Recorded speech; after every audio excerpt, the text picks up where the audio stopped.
Good evening, Ag Relations Council members and guests. Thank you for this opportunity to say a few words about my friend and mentor, Steve Drake, on his induction into the ARC Hall of Fame. My name is Brian Reuwee. I had the honor and privilege of working with Steve for more than 10 years. Now, if you're thinking to yourself, that name sounds familiar, especially when mentioned with Steve Drake, it's because the Drake and Reuwee families have worked together for 3 generations. My grandfather, Alvin, and Steve's father, Max, worked together at Noba in Tiffin, Ohio. And then Steve and my dad, Dan, worked together at the American Soybean Association. Finally, after college and a short stint in Michigan, Steve brought me back to St. Louis to work with him at Drake & Company. At the time, I didn't realize how profoundly that move would shape me. So, in case you didn't know this, Steve is a bit of an idea guy. And I remember a time about a month after I started working at Drake Co., I got a call from an attorney in Montana. My client, Alpha Zeta, had received a significant gift from an alumnus. I had not even hung up the phone before Steve had 10 ideas on how to put that bequest to work. Mind you, we didn't have a copy of the will, we didn't have any verification of its legitimacy, and we were a long way off from getting any money. But that was Steve. He'd come up with these ideas, all of which seemed impossible, and then he empowered and trusted you to sort out the details, find the best course of action, and execute. Now, what makes Steve worthy of the ARC Hall of Fame is that 9 out of 10 of his ideas involved some sort of PR campaign. But that was the great thing about Steve. He was always seeing the possible. He was an early adopter of Twitter, and he encouraged our staff and clients to be more social. Some of the best campaigns Drake Co. put together for our clients and for the company wouldn't have happened without his leadership and understanding of the importance of trends like cause marketing, social media, and content management. His adaptability translated to the staff. He pushed us to stretch ourselves and try new things, regardless of the outcome. And while we may not have been the most talented, the best trained, or certainly the best paid, Steve gave us the freedom to succeed, or at times fail. By fostering our resourcefulness, he earned our respect and appreciation. He also instilled a culture of creativity, big thinking, and a sense of family, all of which helped Drake Co. earn a reputation for hitting above its weight. But it wasn't just ideas that set Steve apart. His dedication and work ethic are unparalleled.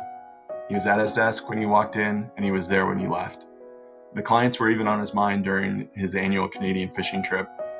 I remember one year he got a super heavy-duty battery. I mean, the thing must have weighed 10 pounds, just so he could use his computer for a couple extra hours while we were in the backcountry.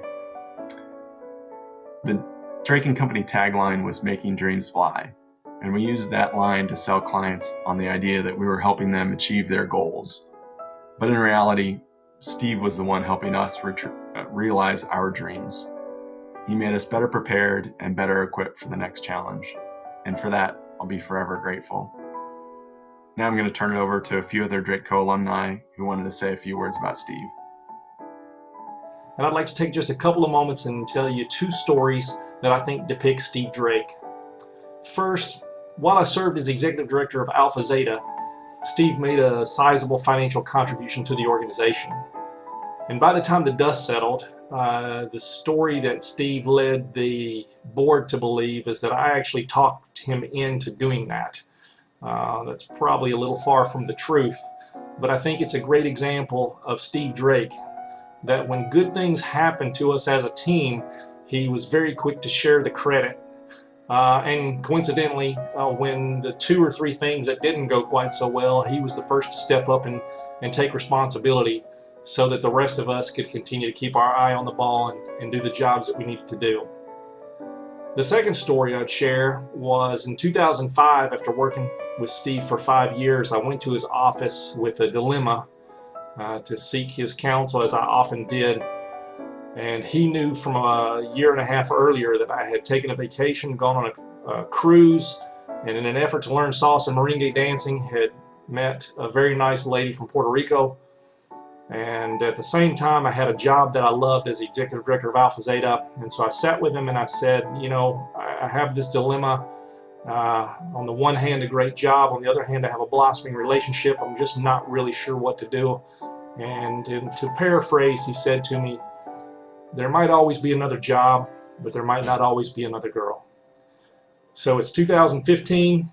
So 10 years later, I'm recording this video from my house in Puerto Rico, and I've still got the girl.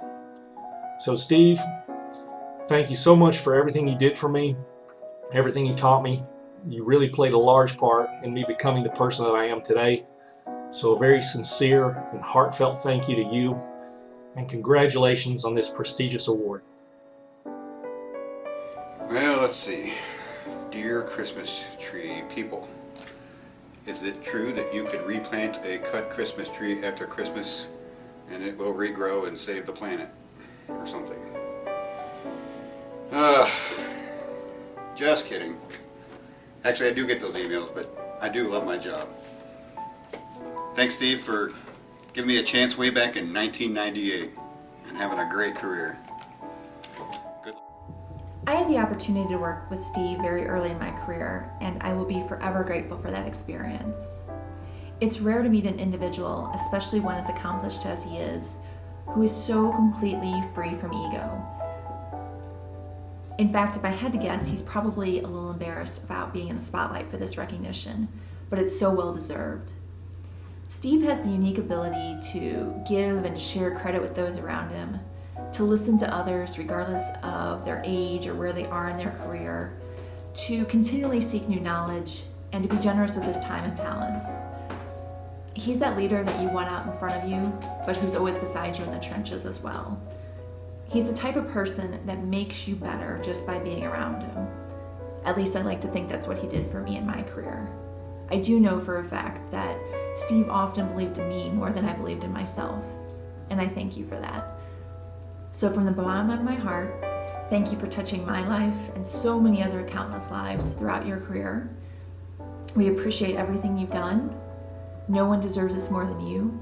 Congratulations, and we love you. Thank you again to the Ag Relations Council for taking time for a few tributes. Congratulations, Steve. I can't imagine a person more deserving of this recognition. Our best to Barb, Michelle, Joe, and Mike. Love you, and we'll see you soon.